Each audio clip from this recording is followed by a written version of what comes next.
Now at 5 and streaming on crossroadstoday.com, a new facility could bring hope and healing to families battling addiction in the Crossroads. After weeks of debate, Texas lawmakers reach a major agreement. And the push for federal dollars to cover Texas border effort intensifies. Temperatures continue to be above normal. They'll be running well into the 90s as we get to the weekend. But what about that wind? We'll have all that coming up in a moment. Plus, how a major Supreme Court case could reshape the rules on citizenship and presidential power. You're watching 25 News Now at 5. Good afternoon. Thanks for being with us. I'm Don Brubaker. Shauna Curry is on assignment. The law enforcement community gathered at De Leon Plaza Thursday morning to honor those who have lost their lives in the line of duty. The mayor and county judge gave remarks before representatives of the Victoria Police Department and Victoria County Sheriff's Office read the names of fallen officers. Billy T. Catan Recovery Outreach is expanding its services to offer more local treatment options for substance abuse disorders. 25 News Now reporter Ray Mosley spoke with Chief Executive Officer Daniel Barrientos to learn more about it. Ray? Yes, Billy T. Catan is in phase 1 of the construction of Hope Ranch, which will provide a much-needed resource for Victoria and surrounding counties. The Billy T. Catan Recovery Outreach Center started construction on Hope Ranch in February of this year. When open, it'll be the only inpatient facility in the area to treat those with alcohol disorder, substance abuse, or a co-occurring issue. Typical treatment will be 30 to 45 days for each patient. It's a big addition to our community. It'll help people who are indigent that sometimes are unable to find treatment because of the cost of treatment. The organization's leadership is hoping to get a grant of $1 million that will help provide the supports needed. The catch, they need to raise $2.7 million on their own to qualify. Having Hope Ranch here in Victoria is not only going to serve our county, but it'll also serve all the surrounding counties that are rural in our area. The funding will provide living quarters for those in need of additional treatment, along with supportive services, such as mothers being able to have their children with them while receiving intensive treatment. It's really important that we have these types of services because they're life-saving services. People who are suffering with addiction need help, and so to be able to have that in Victoria is a big step in the right direction. Hope Ranch is scheduled to open its doors in April of next year. Don? Ray, thank you. After weeks of negotiations, leaders from the Texas House and Senate agreed on an $8 billion school funding package. They say it will be the largest cash infusion into public schools in the state's history. Reports are the bill would set aside $4.2 billion for teacher pay raises, $500 million for school safety, $300 million for small and rural school districts, and more. Lieutenant Governor Dan Patrick described the bill as a, quote, masterpiece for school finance. All right, let's go to our chief meteorologist, Mac Pettis, with the first look at the forecast. You know, Mac, if there wasn't a breeze out there today, I wonder how hot could it have been? Yeah, it does make a big difference. And of course, we're talking about temperatures that are about 8 to 10 degrees above normal. We're supposed to be about 86 this time of year, but we're still looking at temperatures that could possibly give you a heat stroke if you're overdoing it too much. Because of the heat and the humidity, you're going to perspire a lot. If you perspire too much and don't replace that with water, you could get a little bit of a problem there. So we'll talk about the hot weather and take you all the way into the weekend coming up in just a moment. Mac, thank you. Senator John Cornyn says he will introduce legislation to reimburse the state of Texas for border security costs incurred as a result of the Biden administration's dereliction of duty. Cornyn told the Texas Tribune that any amount less than $11.1 billion for Governor Greg Abbott's Operation Lone Star would be unacceptable. The senator said he is not willing to vote for a spending package, also known as the Budget Reconciliation Bill, that does not include reimbursement for for Texas. Senator Cornyn's campaign is launching a digital attack on Texas Attorney General Ken Paxton.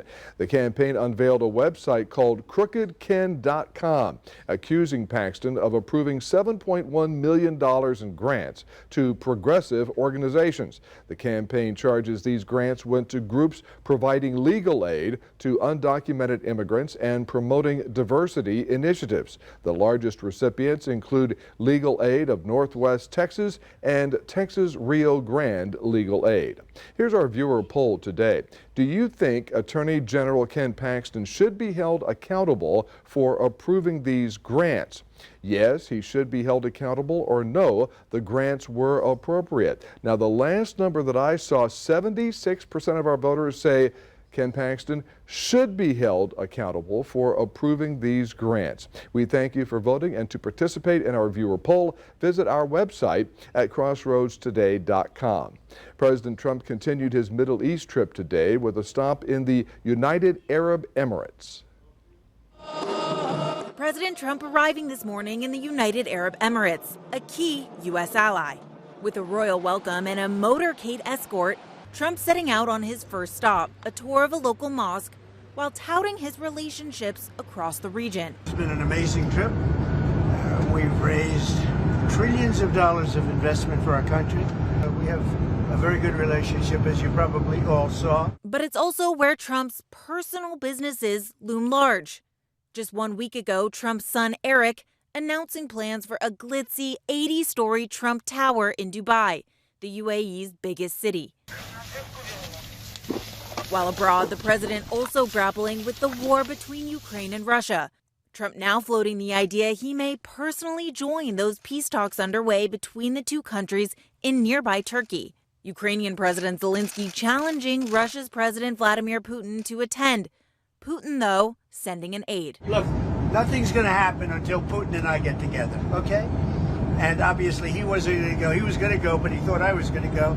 He wasn't going if I wasn't there. And I don't believe anything's going to happen, whether you like it or not, until he and I get together. Earlier today, Trump delivering a campaign-style speech to American service members at an airbase in Qatar, the largest U.S. military facility in the region. From the world stage, the president once again teasing a possible third run for office. And some people want us to do a fourth. I don't know. We'll have to think about that. You saw the new hat. The hottest hat is, it says, Trump 2028. We're driving the left crazy. That military base where the president spoke strategically placed to counter attacks from Iran, and most recently to thwart those by Iranian-backed Houthis in Yemen. Olivia Rubin, ABC News, Washington. The fastest growing city in the U.S. is in Texas, but it's not the one you're thinking of. To read the full Texas Tribune article, come to our website, crossroadstoday.com. The Supreme Court heard oral arguments about the enforcement of President Trump's birthright citizenship executive order today. At the heart of it, the power of presidential authority and that of lower court judges to restrain it. The majority conservative Supreme Court seems open to limiting nationwide injunctions, but it's wary of the birthright citizenship issue. The Trump administration wants the Supreme Court to determine if lower court judges have the authority to interfere with or ban presidential executive orders, pushing back against 3 such lower court rulings that have stalled President Trump's attempt to end birthright citizenship in the U.S. The original meaning of the Citizenship Clause extended citizenship to the children of former slaves, not to people who are unlawfully or temporarily present in the United States. We said after the Civil War we were never again going to debate whether a child born on U.S. soil is in fact an American citizen. The administration frames its argument as a modest effort to limit the ability of lower courts to issue universal injunctions. But critics say a ruling in the administration's favor in this case could allow it to, in essence, overturn the 14th Amendment. If we take that away, then we have babies born in this country with no attachment to any country. Some of the key points being engaged by both liberal and conservative justices today, allowing Trump's executive order to stand, could lead to requiring individuals to file their own lawsuits to protect their citizenship rights, and the possibility that birthright citizenship would only be upheld on a state-by-state basis. Let's just say Colorado brings a case like the one we did here, but let's say Idaho doesn't. What happens if you're born in Idaho? You don't get the benefit of the ruling. You're not a citizen, but what if you move to Colorado? Do you become one? We're standing up not only from a moral place, but also because we believe in the rule of law and what it has been in this context for over 150 years. I'm Laura Aguirre reporting.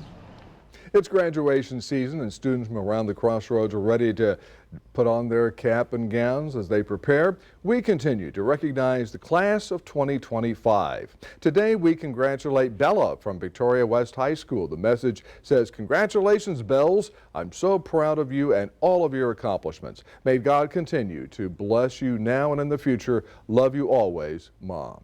Congratulations to Jillian. The message says Jillian is graduating from the University of Texas Medical Branch as an honors graduate. Congratulations to Lillian from Victoria East High School. The message says congratulations on all your accomplishments. So proud of you and can't wait to see all your achievements in college following your music production arts career. Love, Mom, Joe, Brooklyn, Peyton, Micah, and Salem. All the above. Submit a photo and heartfelt message for your grad through June 13th. We'll feature our area grads on air and on social media. Go to our contest page at crossroadstoday.com, click the Entertainment tab, then select Contest to submit and show your pride. It's been Cuero's storyteller since 1894, but as local newspapers vanish across the country, the Cuero record faces its own fight to survive. Tonight on 25 News Now Extra, Amaya Norman shares how one small-town paper is holding on and why it matters now more than ever. Remember to subscribe to our YouTube channel, Crossroads Today. Hit the like button and click the notification bell. Then you can see Crossroads Today on YouTube. A troubling health trend is putting newborns at risk. The new recommendations experts say could help protect families. Straight ahead on 25 News Now at 5. And a new report raises questions about a popular food found in kitchens everywhere. What you need to know before your next meal.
Florida has become the second state to ban fluoride in public drinking water.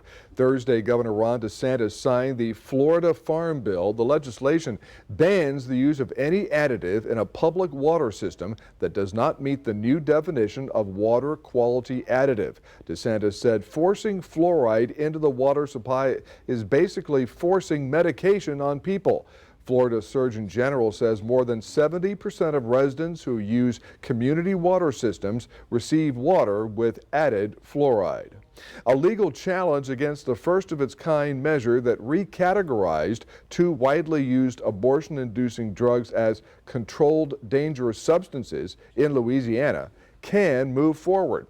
Baton Rouge-based Judge Jewel Welch denied the Louisiana Attorney General's request to dismiss a lawsuit filed last year by opponents of the law, who argued that the reclassification of the pills is unconstitutional and could cause needless and potentially life-threatening delays in treatment during medical emergencies. A common food staple could pose a health risk. A new report found over 100 brands of store-bought rice contained high levels of arsenic and cadmium, chemicals linked to diabetes and heart disease. A quarter of the samples exceeded FDA limits for infant rice cereal. The USA Rice Federation disputes the findings, saying American-grown rice has some of the lowest levels in the world. To reduce arsenic, experts recommend soaking rice and using extra water when cooking. It can cause abnormalities, even death, to newborns. And health officials say the number of congenital syphilis cases is climbing to the highest number the U.S. has seen in decades. But new recommendations released this week are aimed at lowering those numbers. In today's Health Minute, Mandy Gaither has a look at the new guidelines and how early diagnosis can save lives. It's a concerning trend. Cases of syphilis are spiking in the U.S., and if left untreated during pregnancy, the infectious disease can be passed down to the fetus. In the past decade, it's been a tenfold increase in congenital syphilis. In 2023, nearly 3,900 cases of congenital syphilis were reported in the U.S. That's up from just over 330 cases in 2012 and includes 279 stillbirths and newborn or infant deaths related to syphilis. Researchers say that's the highest number reported in more than 30 years. Not only can it cause death to the newborn, but also premature birth, low birth weight, deformed bones, anemia, enlarged liver and spleen, jaundice, brain and nerve problems, and meningitis. Syphilis is preventable if we have early diagnosis, early and appropriate treatment. Cleveland Clinic OBGYN Dr. Tosin Goji says syphilis can be treated with penicillin, but it has to be diagnosed first. She says it can be asymptomatic, so there needs to be a blood test. And this week, the U.S. Preventive Services Task Force released recommendations calling for early universal syphilis screening during pregnancy. And for those who don't get screened early in pregnancy, the task force advises screening at the first available opportunity. Goji says patients at high risk of contracting the disease should also get repeated testing throughout pregnancy. For Health Minute, I'm Mandy Gaither. Health officials confirmed the first measles case in McLennan County. That's Waco area. The reported case is confirmed to be an unvaccinated minor. Authorities said the child is not currently hospitalized and is quarantining at home. McLennan County officials have started infection control protocols and they've started contact tracing. Officials have already notified individuals who may have been exposed to the virus. McLennan County has a vaccination rate of about 96%. Well, good afternoon, everyone. We're at 91 degrees right about now. The winds actually got up to 35 miles an hour this afternoon. They're going to decrease overnight, but that's the only thing that we've got that will actually cool us down. Our high temperature right now is the high for the day. 87 is where we're supposed to be. We're upper 80s, but we're not going to be anywhere near upper 80s through most of the next week forecast. So we'll have all that coming up in a moment.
Well, good afternoon, everyone. We're getting into that swing of things as we start swinging into that summer weather pattern. Hope you probably noticed it today. It got a little bit more humid. All of that continues to come up from the Gulf, but aloft or at the higher levels of the imagination of the atmosphere, you can see how the cloud deck's streaming up from the southwest. Up in North Texas, north of Waco, there's some showers actually popping late this afternoon. We take a look at the big picture. There's a big storm up here in the Rockies, winter storm, believe it or not. But that one's rolling that way. But you can see how the moisture tap from the Pacific is coming up. And that's really kind of the only cloud cover we're going to see for the next couple of days. The sea breeze will make a big difference as the Gulf moisture continues to slowly creep in to the coastal areas. However, you go on the other side of I-35 and you can see the very dry atmosphere that we have throughout much of southwest Texas. So we're going to continue our temperatures about 5 to 8 degrees above our seasonal average. We should be about 86, 87, but you can see we'll be in the 90s right on through. Now, it could be worse. I mean, we are affected by the breeze and also the amount of moisture in the air. But you go out to the western part of the state, and all this southwestern area is under a heat advisory because with low humidities, abundant sunshine, the temperature just really spikes up there. And I think Laredo got up to 103 again today. So they're already looking at triple digits, and that's not that far away from us. So for the coastal bend, we are looking at a slight chance of some shower activity up here. Okay, this is with that southwest flow, but it looks like mostly northeast Texas. I don't think it'll include us, but you know, that's where the activity is, and that's for tomorrow. As we go forward into day 3, you can see Dallas will continue to get some threat of a rain chance with that tropical moisture streaming up, but not so much for us, okay? So we're going to be on the quiet side as we get on into the weekend. Wanted to let you know today is May 15th. It's the beginning of the tropical storm advisories that we get from the National Hurricane Center. I mean, it's quiet today, that's good, but the pattern is about set up. Excuse me. We have a southeast wind that starts to set up across the Atlantic, and that's what drives the storm's direction. Overnight, we're looking at only 75 degrees, so yeah, the ACs are going to be clicking on and off all night long. No real cooling there. High temperature tomorrow, about 92 for us, and you can see out to the west of us, 101 in San Antonio, 104 out in the Del Rio area. So I just wanted to show you again, see this orange here? That's the subtropical high trying to sneak in. It is sort of stuck on top of us. You can see how it gets brighter orange here. This is where the activity is coming in from the southwest. So as long as that continues, there's a threat of some shower activity there. But through the next 7 days, we're under that ridge. There's that stormy weather in Dallas later in the week. So let's just say the following. We're going to be hot, humid, and relatively dry in terms of rain, but there'll be some activity in North Texas. For us, we're looking at Port Lavaca tomorrow, getting up to about 88, partly cloudy. In Cuero, well, you're getting up into the 90s, mid-90s as well. 7-day forecast, a good-looking weekend if you like summertime. It's time to start thinking of, you know, ice cream cones and going to the beach and getting on the boat. That's your 7-day forecast, reminding everybody we do have a QR code. Love for you to scan that. Put Crossroads Today on your phone. Don, back to you. Ice cream cones and boats. All right. Thank you, Mac. And coming up on 25 News Now at 5, Americans may be starting to pull back on spending. What new numbers reveal about the economy and what it could mean for your wallet.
Here's a look at today's stocks. The Dow closed up 271 points. The S&P 500 up 24 points. The Nasdaq fell slightly, down 34 points. Oil fell $1.37 to $61.78 a barrel.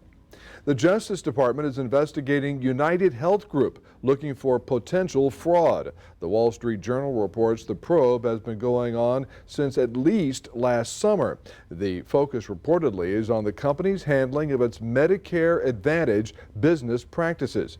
In a statement, United Health said it was not informed about the DOJ's actions and that there are no issues with its Medicare Advantage program. United Health recently replaced its chief executive officer.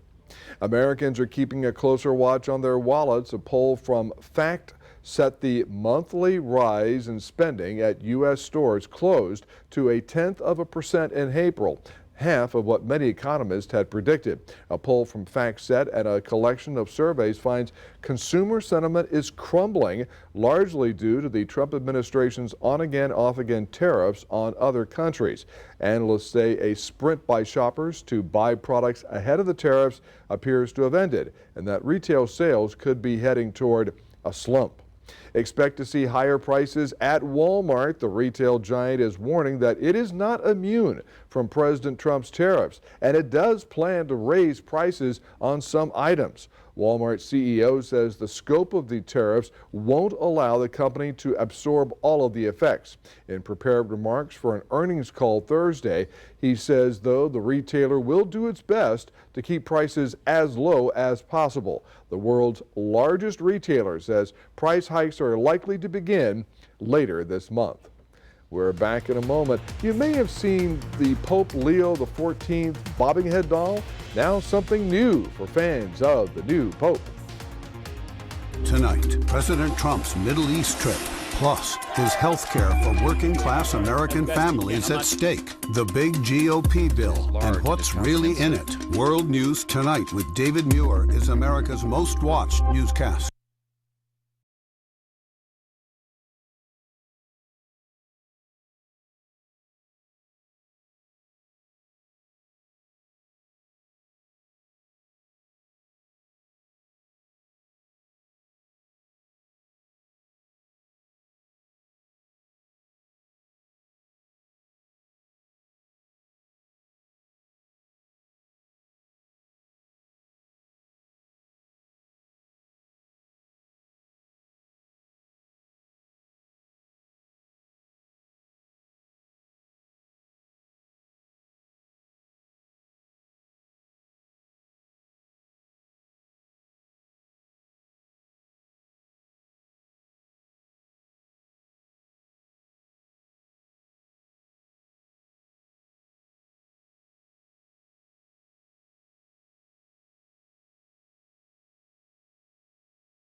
Topps, the well-known maker of baseball cards, said the Pope Leo XIV card released last Thursday set a record for sales of a non-sports card.